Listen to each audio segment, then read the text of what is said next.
Hello everyone, and oh no, Happy New Year! Happy New Year! I knew I was gonna mess it up, but welcome back to the first lecture of 2021. Hopefully you enjoyed the new and improved countdown. We'll see if we stick with that every week or not, but the pawn has dropped, has promoted to a queen. It is the first lecture of 2021, and I am happy to be here.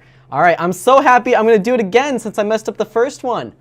Boom! Happy New Year, everybody! It's a little smoky. That's okay. All right. Well, this, of course, is Chess Openings Explained, and my name, of course, is Caleb Denby.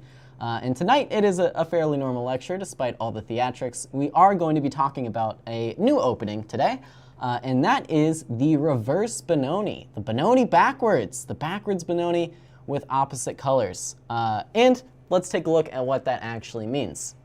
So, of course, we have the normal Benoni starting as a d4 opening, but as always, when an opening is reversed, that means that the colors have been flipped, and the player that has the white pieces plays an opening traditionally meant for a player with the black pieces. So here, instead of seeing white play d4 and taking over the center, as you would in a normal Benoni, we are going to look at the move c4. It actually originates from the English. So to arrive at this opening, we're going to take a look from the black side. You play knight to f6. As black, white continues in the English manner with g3. We get e6, bishop g2, and d5. So we see black is actually the one with the bigger central presence in the reverse Benoni, because black is playing the role of the player with the white pieces. We continue now with knight f3, and bishop e7, and castles and castles. So I want to actually pause here as we talk about the opening for a little bit. The strength of the English, or one of the many strengths of the English, as well as openings like the ready, openings with an early bishop g2, is that it has a lot of transpositional opportunities, and that is the case here. So tonight we're looking at the reverse Benoni from the black side, the black point of view, because I do think this is a great way to play against the English in English-type setups. But I do want to mention that players with the white pieces will always have the opportunity to transpose to openings like the Catalan with something like d4, and they can even transpose a little bit earlier on to normal d4 openings with something like knight c3, and of course even d4 on move 2 is perfectly playable. So you have to be ready, is what I'm saying, to be able to play with this setup against a variety of openings, including d4 here, including other Catalan transpositions, and even an early knight c3. So with that all in mind, what we are going to be looking at today is the complications after the move b3. So this is the move you can expect to see if your opponent is interested in playing a pure English defense, or English opening, not necessarily defense, but this is what they play if they're not interested in transposing to d4 lines. So how do we get to a Benoni type position from here? Well, it's actually not too difficult. All we need to do is take over these dark squares in the center as black, and it's actually not very difficult to achieve. You simply start with the move c5, and now all of a sudden it becomes very, very difficult for white to maintain control over this d4 square. In fact, so difficult that it may be impossible. Now, it's not too late, actually, for white to transpose into some other stuff. White can still sort of abandon the pure English plan by taking on d5 and continuing out with a move like d4. And this is perfectly fine for white to play as well, but it's just another one of those positions where white is able to transpose to more traditional Catalan type of positions. Now, again, we're not focusing on that today. We're focusing on the reverse Benoni pure, which happens after bishop to b2. And now black can either play d4 immediately, or black can prepare it with knight c6. And I'm going to say stick with knight c6 for the moment, because the only real downside to playing d4 is that you do have to know a little bit about this weird gambit line, which I didn't feel like studying, and probably you don't feel like studying either. So starting with knight c6 is perfectly fine. Now, it's not too late for white to transpose into this line we looked at earlier, but we're not really giving white any extra opportunities here, because white could have played c takes d5 on the previous turn as well. So I like knight c6 instead of d4, because it avoids this random b4 line. Now, though, we do arrive at our main position after the move e3. And after e3, black is, in fact, taking over the center with the move of d4. And this is how we arrive at our Benoni structure. White takes on d4 pretty much all the time, and black takes back. And now we are one move away from arriving at this structure that you see in the normal Benoni. Just for comparison, I'm going to flip over to the actual Benoni here. This is how we develop out. Stuff like this. And this is a perfectly reasonable, starting tabia for the Benoni. You notice these trademark pawns on e4 and d5 taking over the center. This is why white is thought to have some advantage in some lines of the Benoni, is because of this extra central space. And you see the same central space in this position here for black with this central pawn duo. Now, there's one key difference from normal Benoni structures, aside from the fact that white, of course, has an extra tempo, and that is this bishop on b2. And that's really going to be the focus of a lot of what we're going to talk about tonight, is this bishop on b2. Does it improve white's position, or does it actually hamper white's position? And the result of the opening is pretty much exclusively going to depend on whether or not this bishop turns out to be useful on b2, or if white can make it useful in some other way. So that's what we're going to talk about tonight. So any questions on just what we're talking about before we jump into the nitty-gritty here and look at some variations? Questions about what it is exactly we're looking at?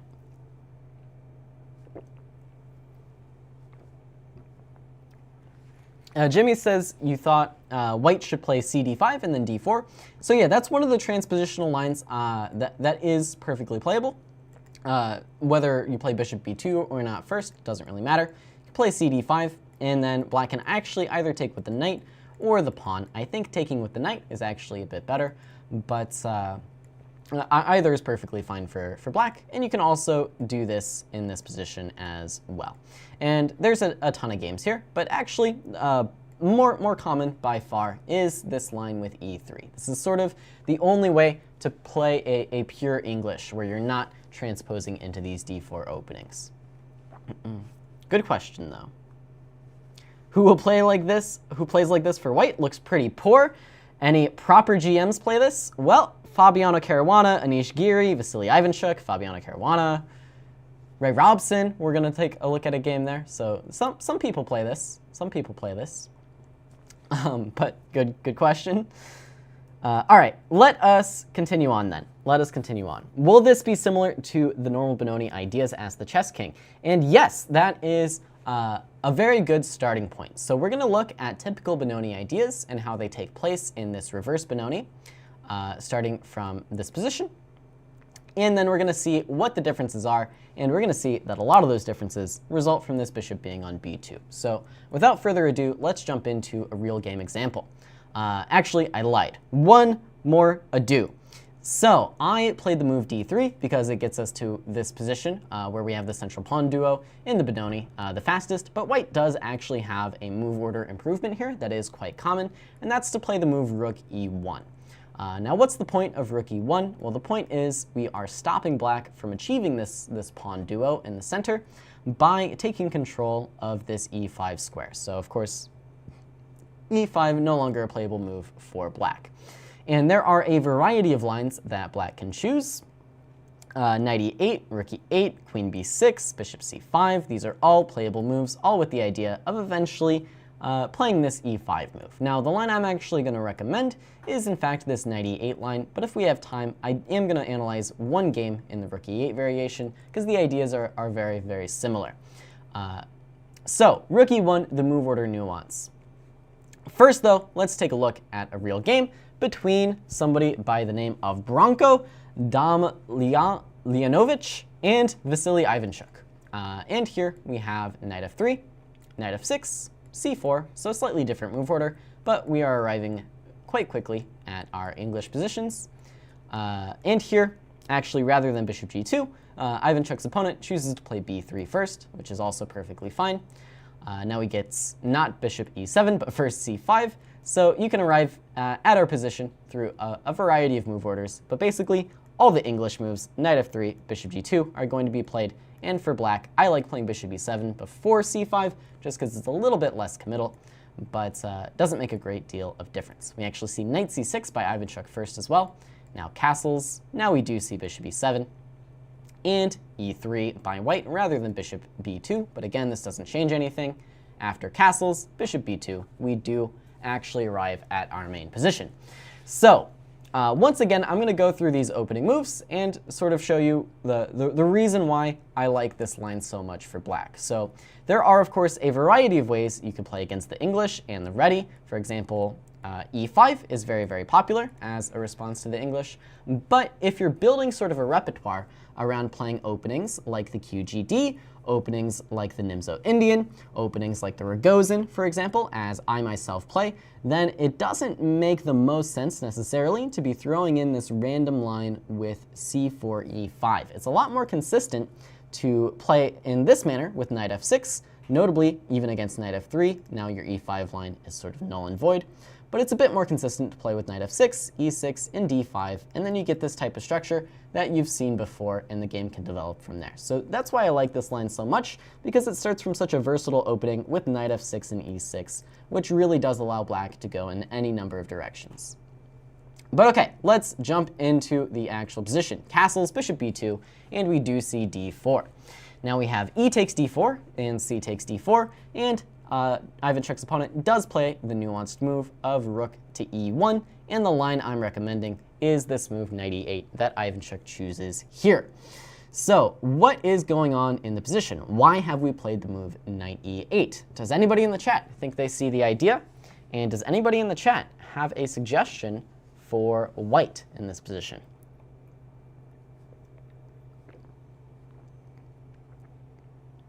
So Oliver says it's like a really bad Benoni though.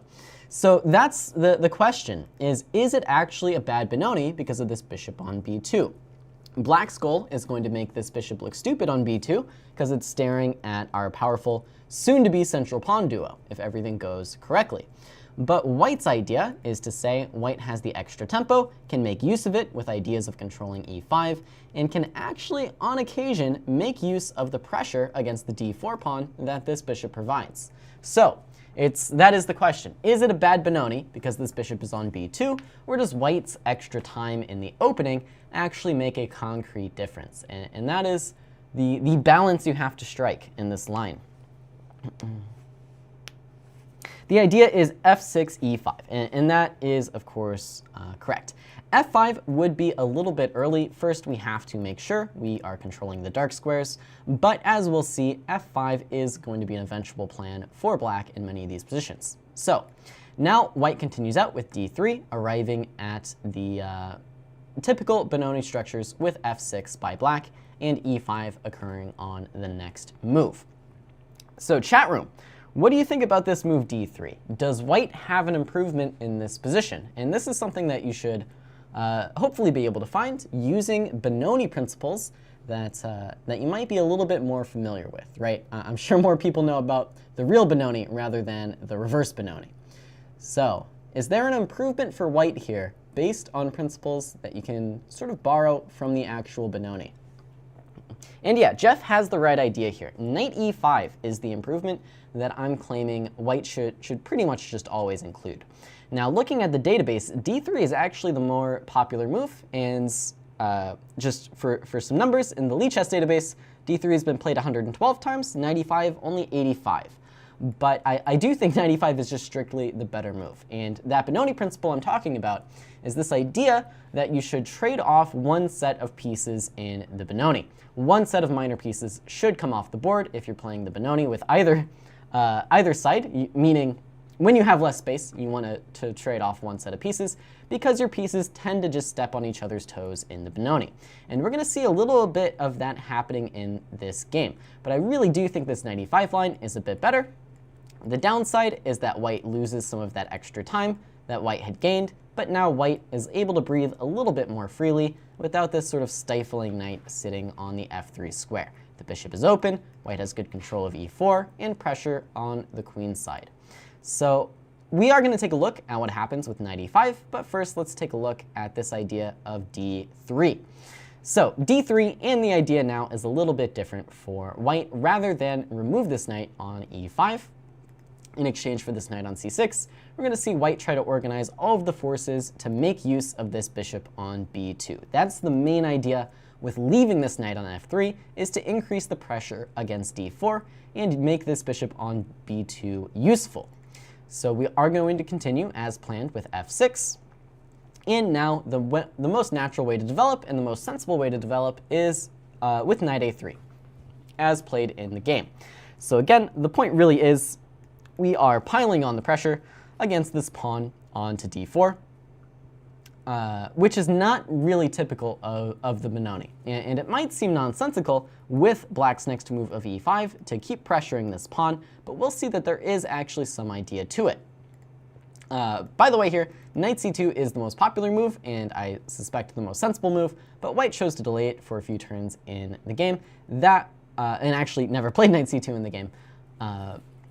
But I do want to mention this knight on a3, it is just a stepping stone, usually to get to the c2 square. And the idea is not just to pressure d4, but of course to support the queenside pawn advances as well. Right? It would be a6, b5 in the actual Benoni. In the reverse Benoni, it's white trying to play a3, b4 to gain some queenside space. So knight c2 is the most popular. White chose a slightly different way of developing out here with queen e2 first. And this is the main idea of the bishop on b2. It's this pressure down the e-file. It may seem like a cheap tactic or a cheap kind of trick to make a pin down the e-file, force your opponent to lose the d-pawn, but it is actually a really important resource for white, and that's why I wanted to highlight this game in particular.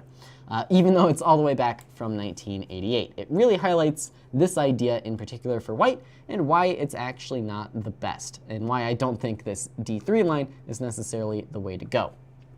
So, what am I saying? I'm saying white is increasing the pressure down the e-file because white is trying to make this pressure against d4 meaningful. The only way to do that is to pin this e-pawn to black's slightly uncomfortable pieces sitting behind it on the e-file. So we see queen e2 actually as a result of the bishop on b2 because we want to pressure the e-file and then indirectly pressure the d-pawn. And in response to this, Ivanchuk actually plays the move bishop g4, which might not be the move that would come to mind first, at least for me, right? To me, it seems like f5 is a great square, even e6 is a great square, but instead, Ivanchuk goes out to g4, and I think this is probably to force some weaknesses by white in order to make the plan of attacking d4 still feasible, right? With this pin here, you're not really getting any pressure on d4, and so you're forcing a concession by white in the form of h3. And so this is why we do see bishop g4 by Ivanchuk and h3 by white, because white is going for this plan of pressuring the d4 pawn, and in order to make that work, we can't have this bishop sitting on g4. Ivanchuk then retreats this bishop back to e6, which I would like to mention I sort of think isn't even the best square for the bishop. At this point, I think it might make more sense to actually drop this bishop back to h5, mainly for the purpose of maintaining this pin. White probably can play the move g4, but then we're quite happy to tuck this bishop either back on g6 or more likely back on f7, where it does a nice job of helping to defend our king. But bishop e6 in the game, so we will focus on this for the moment, and then we see white actually not come with knight to c2, but actually knight to b5. And really, white has gone all in on this idea of pressuring d4, pressuring down the e-file, but now we'll see that it actually just isn't all that frightening after all. Right? All black has to do is defend the d-pawn with pieces rather than the e-pawn, and Ivanchuk does so with the move bishop c5. But it's important to understand this little game that these players were playing. On the surface, it looks as though both sides are just sort of developing out, with sort of random moves like queen e2, but all these moves were with the purpose of trying to pressure the d4 pawn, and this is one of the plans that players with the white pieces have often gone for in the position. It just so happens that it doesn't really seem to be all that threatening if black is able to defend this pawn effectively. Okay. In fact, Ivanchuk has such a good setup here for defending the d4 pawn. That's Damljanovic, decides to play the move bishop a3, which in fact could have been done something like 10 moves ago, where when white played knight a3, bishop a3 was already legal there and was perhaps the better option. So bishop a3 played in the game, and we do see these pieces come off the board. And what does this mean for our position? Well, it means white has given up a lot of the pressure on the d4 pawn, but white has also, not left himself with a terrible bishop, right? At least this bishop managed to trade itself off rather than be sitting on b2 doing nothing for the entire game. All right. With that, now we have this middle game position without the dark squared bishops. So white's opening sort of ploy seems to have failed for the moment in the form of attacking d4. And where does that leave us? Well, that leaves us with just a typical Benoni. And what happens in a typical Benoni? Well, the side with more space tends to be better, and I think that's just going to be the case here. So the idea of this reverse Benoni, I sort of want to make clear, is to get something immediate with the white pieces. You want some sort of tactical complication, some sort of opening of the position almost right away. Because if you don't get that, then you're playing a Benoni with the white pieces. Like, what are you doing? How are you playing the Benoni with the white pieces? Like, people don't play the Benoni with the black pieces anymore. So to do it with the white pieces is pretty bold. And that's what I mean here, is players with the white pieces aren't necessarily just aiming for a normal Benoni, as we are arriving at here. They're arriving at something sort of immediate, and if they're not getting it, then they're stuck in a Benoni, and as such, white should be a little bit worse in this position. But that's enough talking. Let's see the middle game plan that Ivanchuk engages here in this typical Benoni structure that you can expect to get from the reverse Benoni. He starts with queen to d7, which is a perfectly fine move. Accuracy in move order isn't necessarily the most important in this case. You could have very well played a move like knight c7, but queen d7 is perfectly fine as well.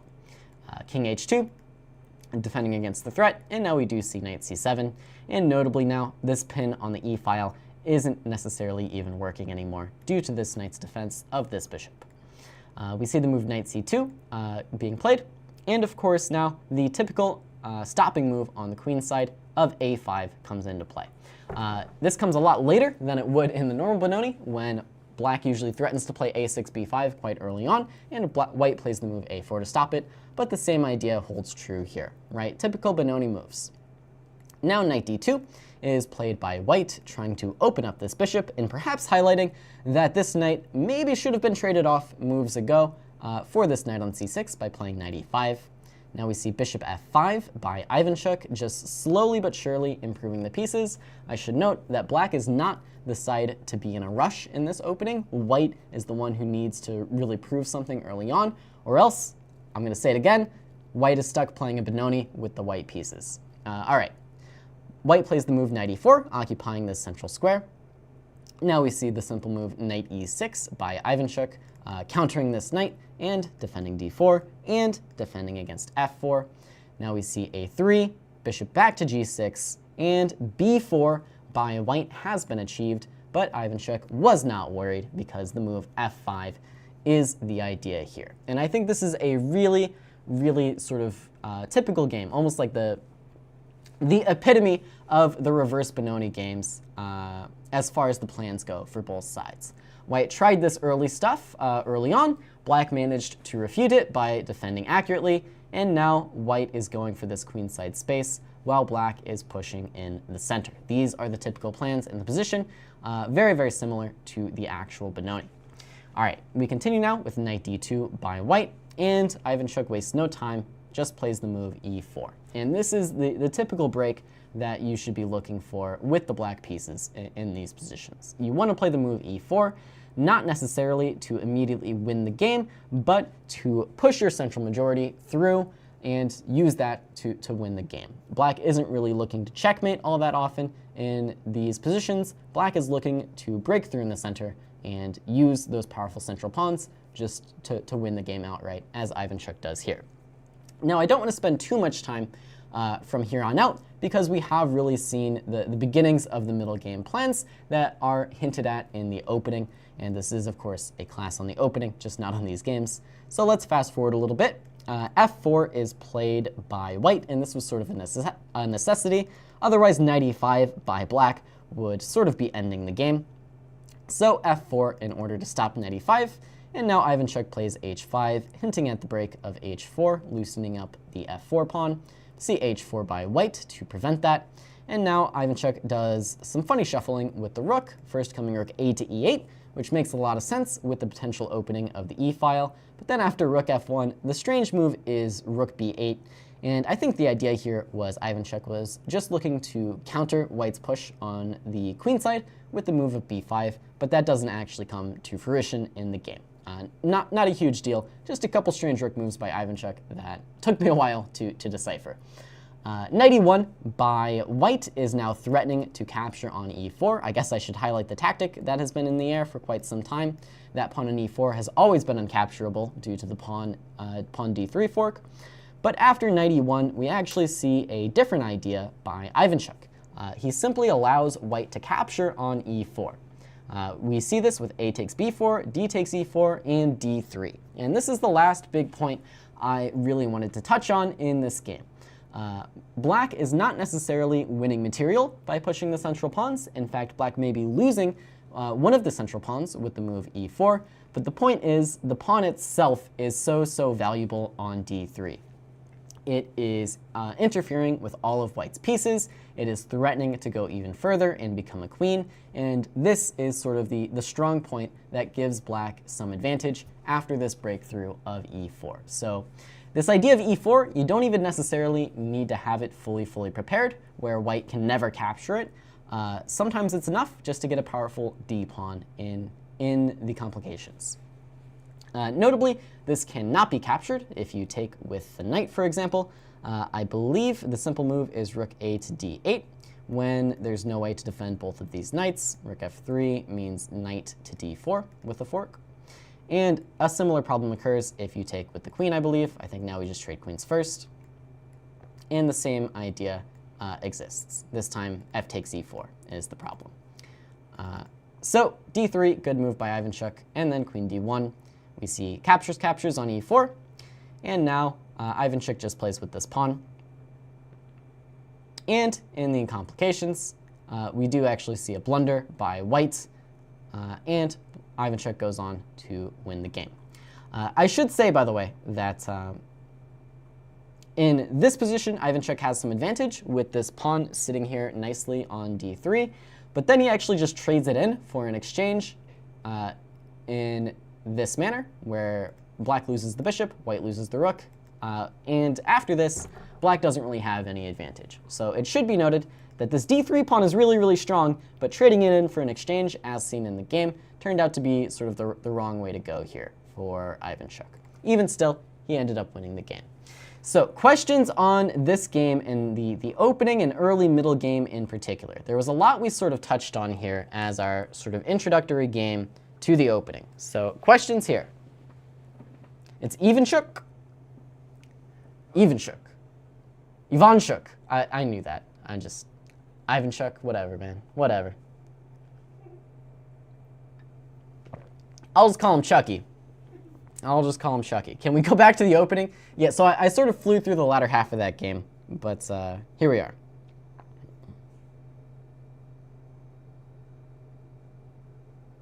Juna says this is a horrible opening. For who? I'm trying to recommend it as an opening for black against the English.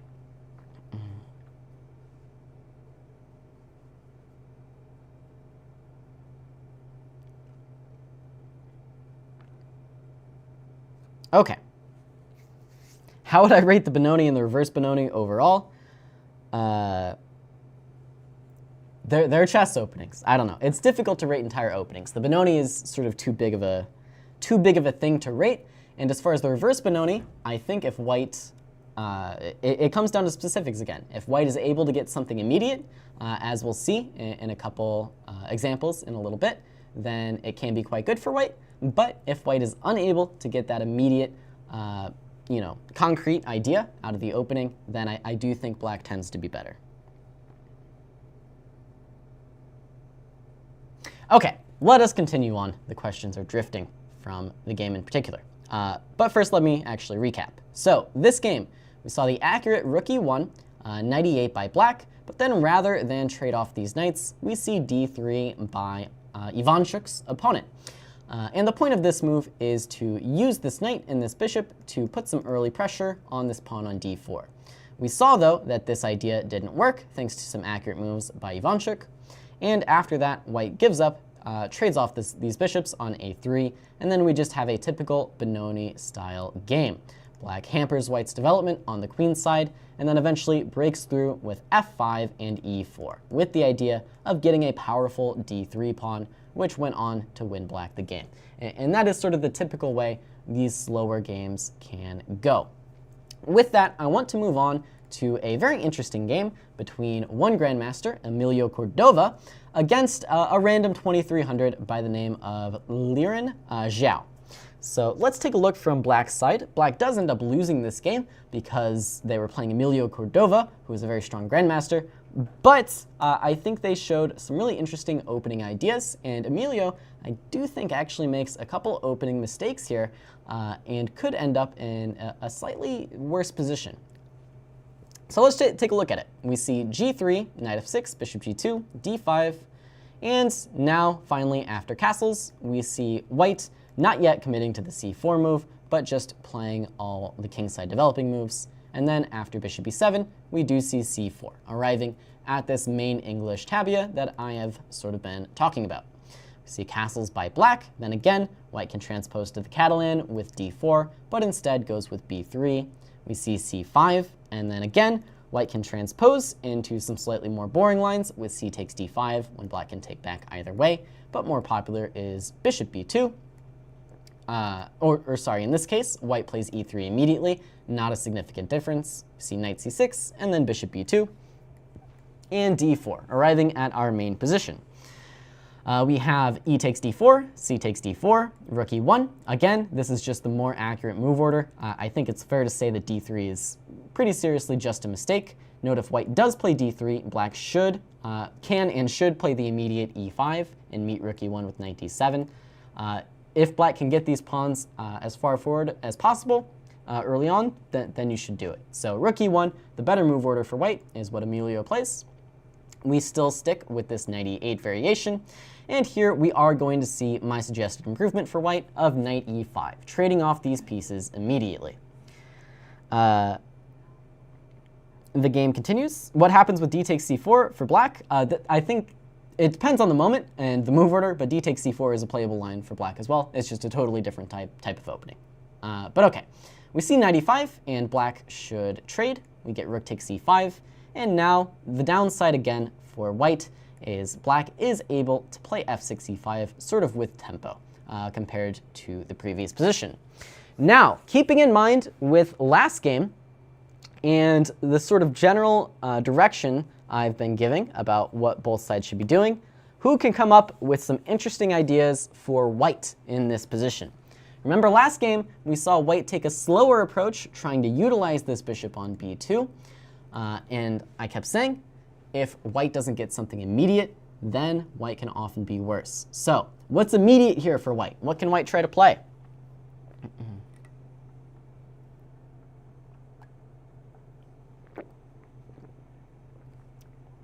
And yeah, you guys are exactly right. It's the move f4.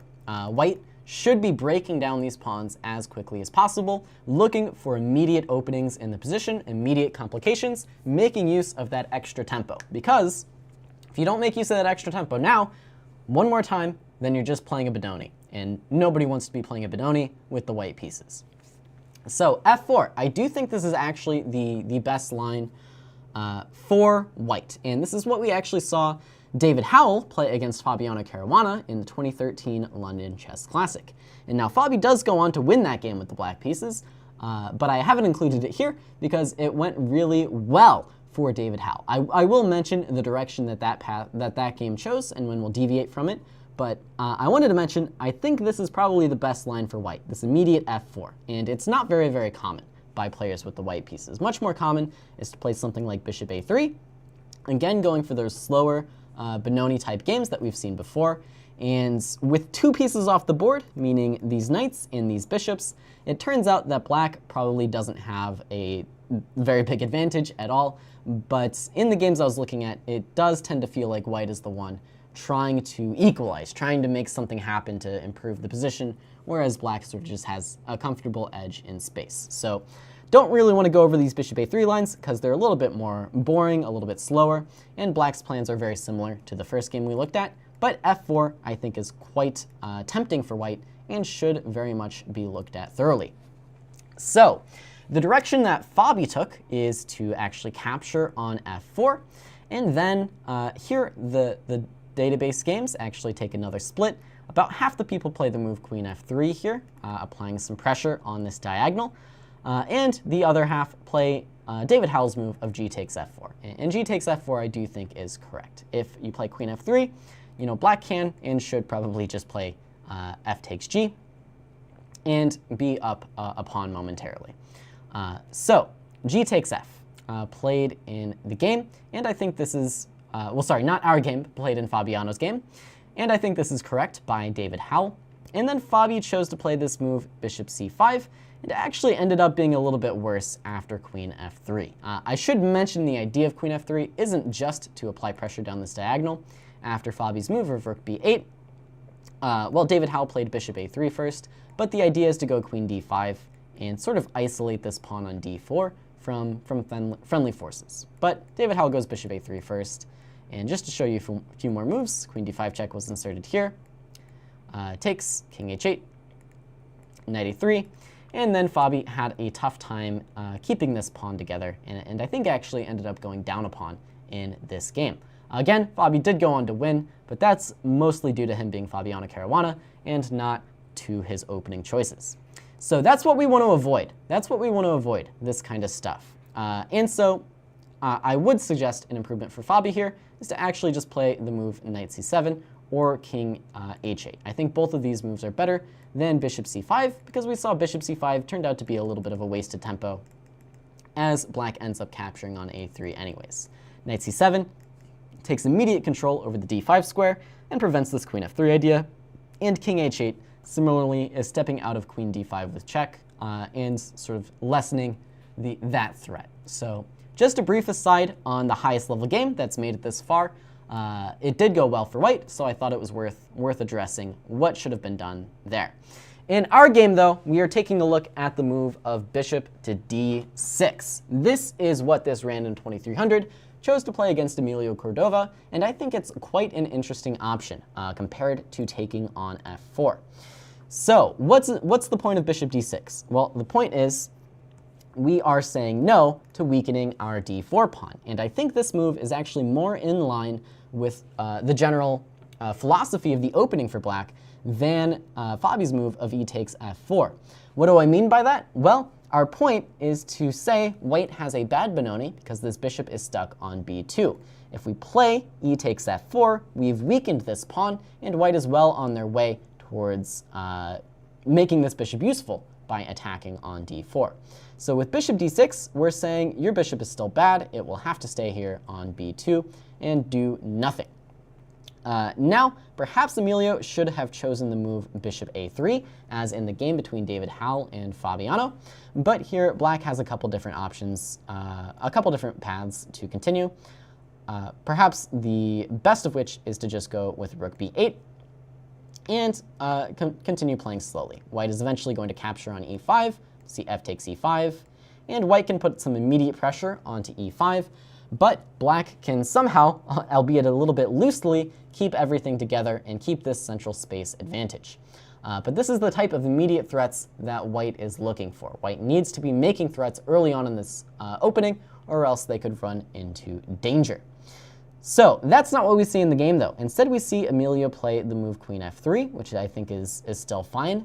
Similar ideas as to Fabiano's game. Now, of course, black should not be taking on the f4 pawn because we are in fact just hanging our d4 pawn for it. Instead, we see knight c7, which is very, very sensible, taking control of the d5 square by Zhou. And then Emilio plays the move f5. So I wanted to ask you guys in the chat what you think about this move of f5. What do you think about this one? That random 2300 is a 12-year-old FM. I did not do any Googling on Liran Zhou before the class, so I will take your word for it. That's very impressive. No wonder this was such a well-played game. Maybe Liran Zhou is a name everybody will know in the future. Yeah, and so the chat is ganging up on poor Emilio Cordova and calling this a very, very bad move. I tend to agree. Again, it all comes down to this philosophy where white needs to make something happen rather quickly, right? White needs to make something happen, open things up, make use of the extra tempo early on, or else black is going to have a favorable position thanks to the central pawn duo. And having this pawn move from f2 to f5 hasn't really done enough to lessen this advantage of the central pawn duo, and now black doesn't really have any immediate urgent problems, as we would see if there was still this dark squared pressure. So what would have been better for Emilio is, again, I think going with this move, bishop a3, and playing things just a little bit more immediately. Also possible is just keeping the tension with something like d3, and sort of, you know, biding your time here, just keeping the tension. You definitely don't want to release the pressure on these dark squares, because that's the moment when black can sort of breathe a sigh of relief and have a better position. So f5 played in the game, and now Zhou continues out with the move a5, which perhaps isn't strictly necessary right away, but it does play a nice preventative role of controlling the b4 square. I just think perhaps this tempo could have been better spent with developing moves like rook b8 or bishop d7, or rook b8 followed by bishop d7, but a5 is perfectly fine as well. a4 by Emilio is a really interesting move. The idea here for Emilio is that he wants to make use of the king's side space by completely locking down the queen's side. And it actually works for him in this game, but I think it's because black is perhaps, as I've now been informed, a 12-year-old FM, and when you're a grandmaster playing against a 12-year-old FM, sometimes you are better at chess than them, and I think that was just the case here. So black, I do think, is much, much better in this position, thanks to the extra central space, as I keep saying. But we'll see the tide slowly start to turn in this game as Emilio just outplays his opponent. Rook b8 is played by black, and I quite like this move, just freeing up this bishop by defending the b-pawn. We see d3 now by Cordova. Bishop b4 is an interesting, if perhaps a little bit unnecessary move by Zhou. We see rook f1, just stepping off of the e-file. Now bishop d7. Again, I think black is playing fine so far. Queen d1, bishop c6. Knight d2. And then here we see, I think, Zhou sort of losing the thread of the position.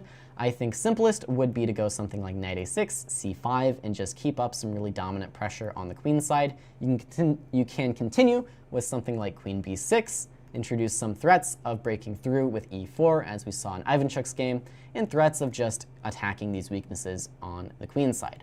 Instead of that, we see Zhou sort of going on a trade fest, which I think sort of hands the advantage back over to Cordova. And this happens with the move bishop c3. And the idea of this is that there is a nice little idea here that this knight really doesn't have any good squares, because queen d4 check, and knight a6, or bishop takes, and this pawn is actually going to be quite strong in the position. So bishop takes c3 shouldn't be played, but of course captures are not forced in chess, so Cordova simply plays rook b1, defending the piece. And now we see our strong bishop on b4 traded for the passive bishop on b2, seemingly for no reason. So I think this is sort of the beginning of letting the advantage slip for black, and now we see knight a6, knight e4, queen e7, which is fine, g4, and we see another trade by black. This time it makes a bit more sense to leave yourself with a good knight against this bishop. But then the sort of final move where black has the advantage is here. You have to play the move knight c5. This is just the best square for the knight, attacking all of the weaknesses. Instead, knight b4 was played, and now white is just firmly in control. Without any of these minor pieces left on the queen side to attack these weaknesses, the queen side is effectively locked down, and now we see Emilio simply pushing on the king side and checkmating black. And that's what happens in the game. I won't spend too much time because it's quite sad to see, but we do see a check, and a check, and resigns by Liran Zhou. King e8, for example, means bishop g6, and the queen is dead. So it all sort of turned very, very quickly there for black, but I think it's all down to these strange trading moves that just were simply unnecessary by black. Better to apply some pressure, bring more pieces into the position, and introduce some threats of pushing with e4, as we saw in Ivanchuk's games. Okay, so any questions on this game here? And especially this brief aside I had about Fabiano Caruana's game and why I don't actually like this move e takes f4 too much. Why I actually prefer this random 2300s move to Fabi's. Any questions?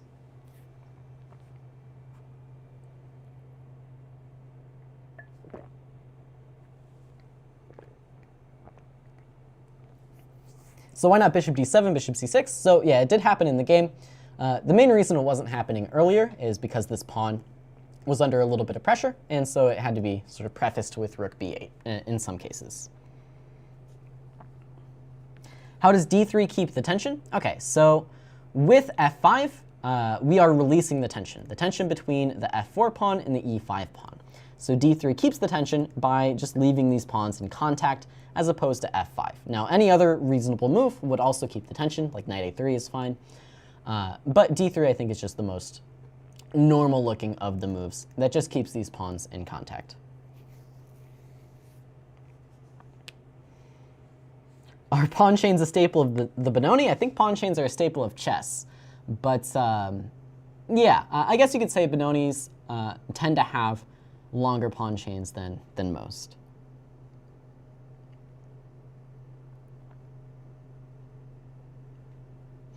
Okay, I think I'm going to call this game here, as I do have one more game I want to show you guys. And now I've introduced not too many specific lines, but a lot of general ideas about the opening. So I want to sort of put you guys to the test here. I myself have played a game with the black pieces in this variation against one FIDE master by the name of Josh KOLAS. And I want to see if you guys can sort of answer some questions about how the opening is going for either player. So let's take a look. I, of course, have the black pieces, and Josh has the white pieces here. And we start very normally with knight f3, knight f6, c4, and we get into this position that I keep talking about, where black goes for this nice little setup that we see in so many openings in d4. In 1d4, I mean. We get bishop g2, bishop b7, b3, and before castles, but it doesn't change much. We still see castles by black, castles by white. Now c5, bishop b2, knight c6, e3, and d4. And we have arrived at our main position. E takes d4, played in the game. We see c takes d4 by me. And now d3 by Josh. So again, I do think this is, in fact, just a less accurate move order for white. White should put this pressure on the e5 square, so that black cannot freely play the move e5, as I do in this game. Now we see rook e1 by white, knight d7, a3 by white, and of course the automatic move a5. Just like in the Benoni, whenever you see a 6 played in the Benoni, a4 is an automatic response for white, almost always, and here, whenever you see a3, it makes a lot of sense to play the move a5.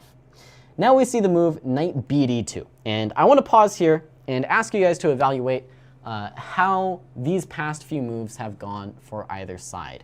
Who should be happy about what has happened in this opening? Who should be happy here?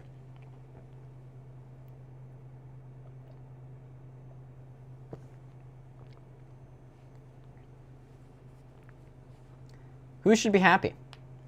Elvis feels that black is better. Kameka feels that black is better. Apollo thinks white should be happy.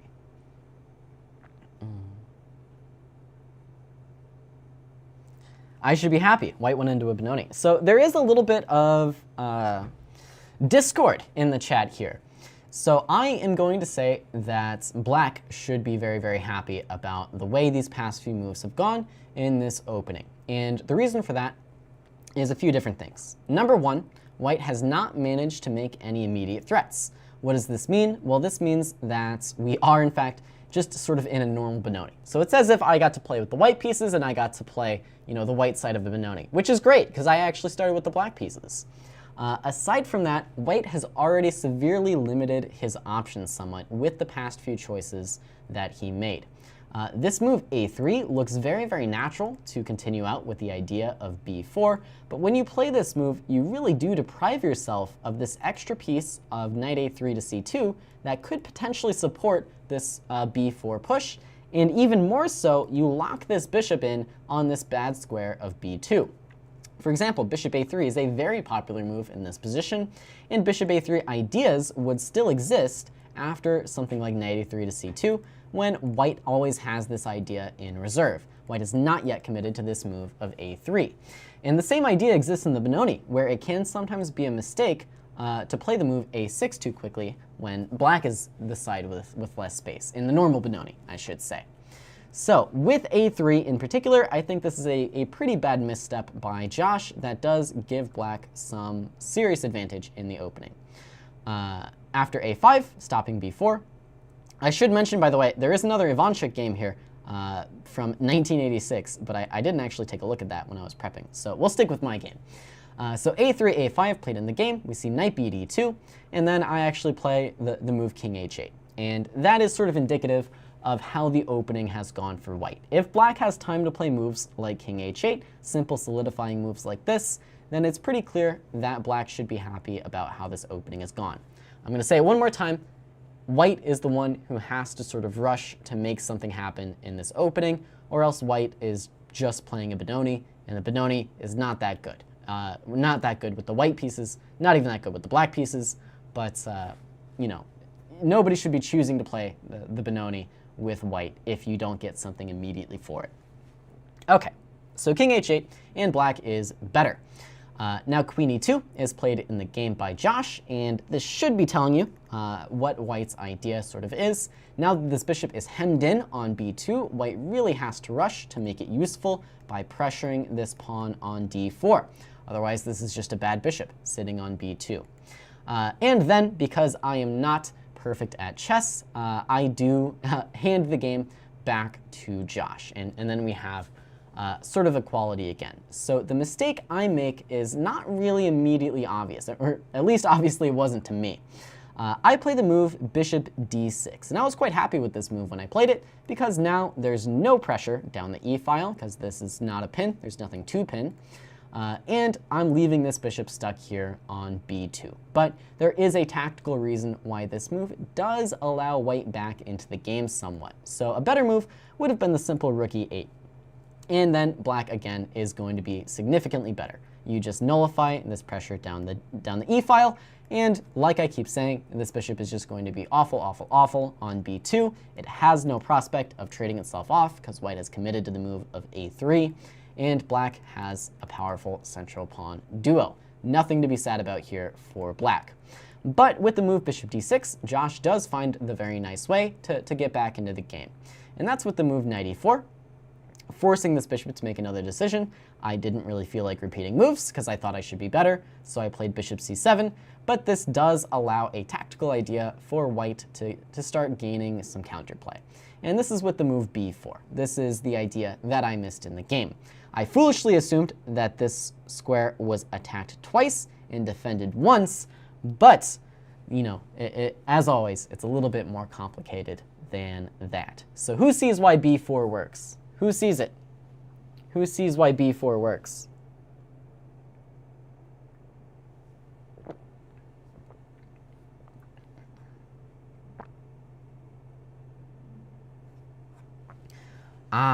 And where was this game played is an excellent question.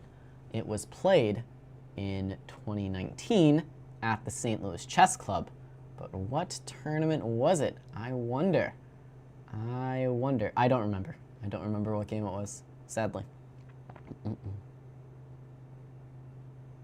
All right, so why does b4 work? I think the chat might be having some technical difficulties, so we will continue.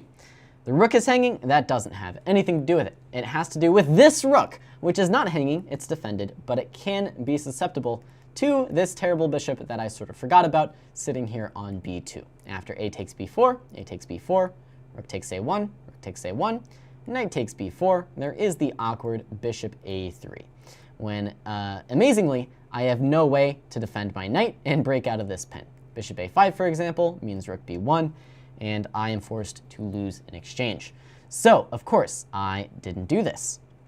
But this is the idea that I missed. That being said, white has done enough wrong in the opening that black still shouldn't really be worse, and that was the case in the game. So, white is breaking through with b4. It's very, very scary. I'm very afraid. And white does have immediate threats in the position once again, which is why black is no longer really better. So what are those threats that white is making? Well, let's say we play a normal move like f6. We're going to get slammed with the move b5, now knight e7, now a4, and all of a sudden this once forlorn bishop is going to spring to life on a3, and our once happy bishop is now sort of trapped on the c7 square. Not very fun at all. So black needs to be doing something active here. Needs to be playing a little bit more quickly, which is why the move f5 is correct.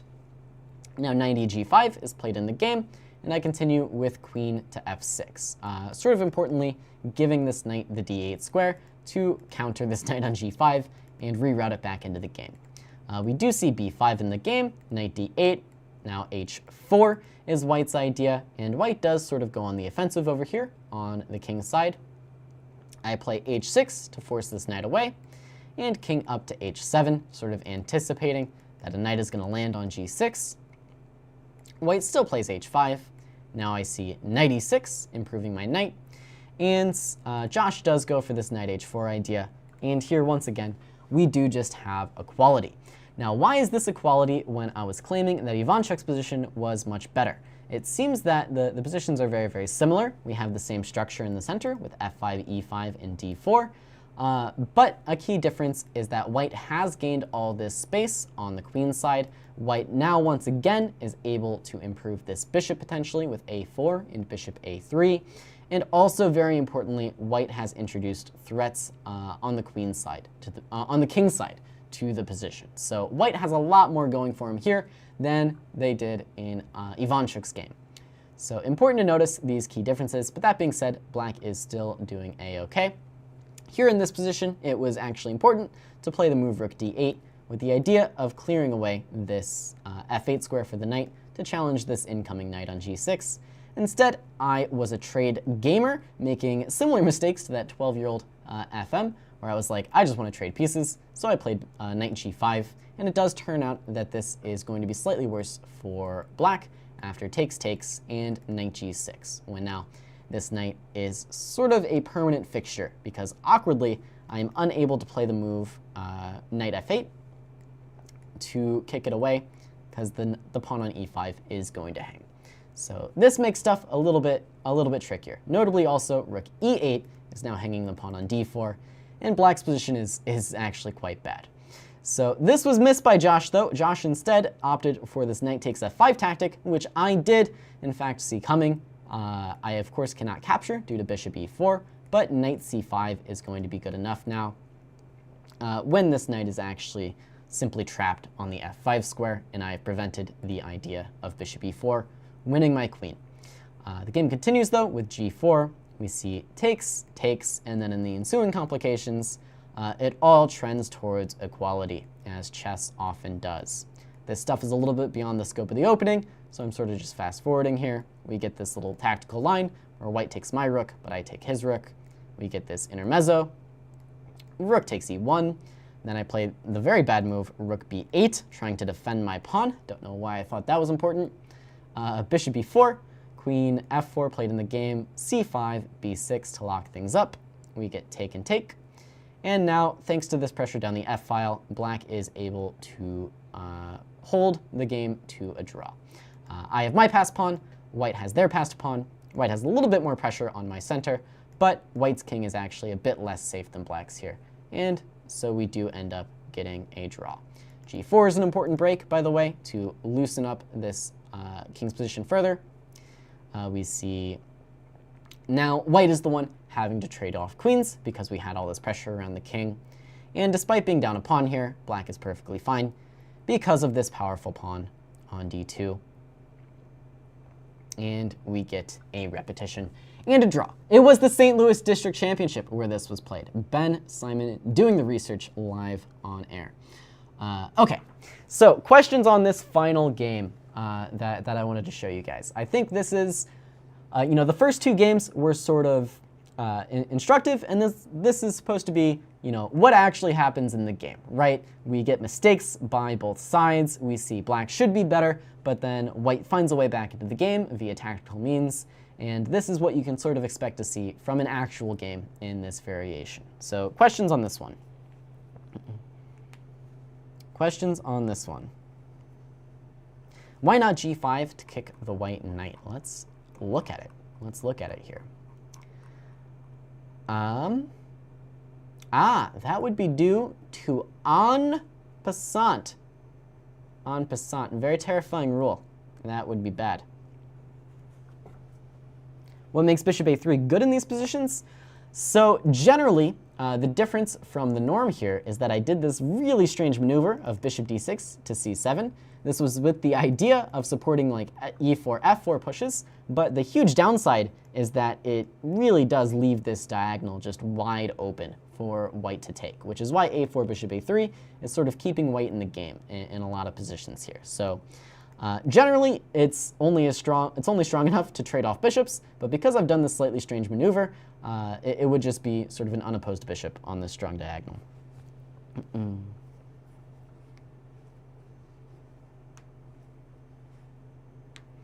Okay, well, I think that is going to do it for us here tonight then. This has been my Chess Openings Explained show on the reverse Benoni and a lot of the intricacies that go into it. What white has to be doing early on is fight for tactical advantages, fight to open the position, fight for immediate advantages. And black, on the other hand, is just aiming to steer the game towards a slightly slower, more normal Benoni, where black, of course, is playing as the side with extra space. Always a fun time. Hopefully you enjoyed those 3 examples that I ended up showing you from 3 different games. I think there was a lot to go over here, so thank you all for sticking it out with me. Hopefully you found this useful. If you're watching live, please head on over to the Twitch channel where we're going to continue the fun with an episode of Tactics Time. If you're watching the YouTube version, or if you've just had enough chess for the night, I want to thank you very much for watching. As always, my name is Caleb Denby, and I will see you next time. That's it.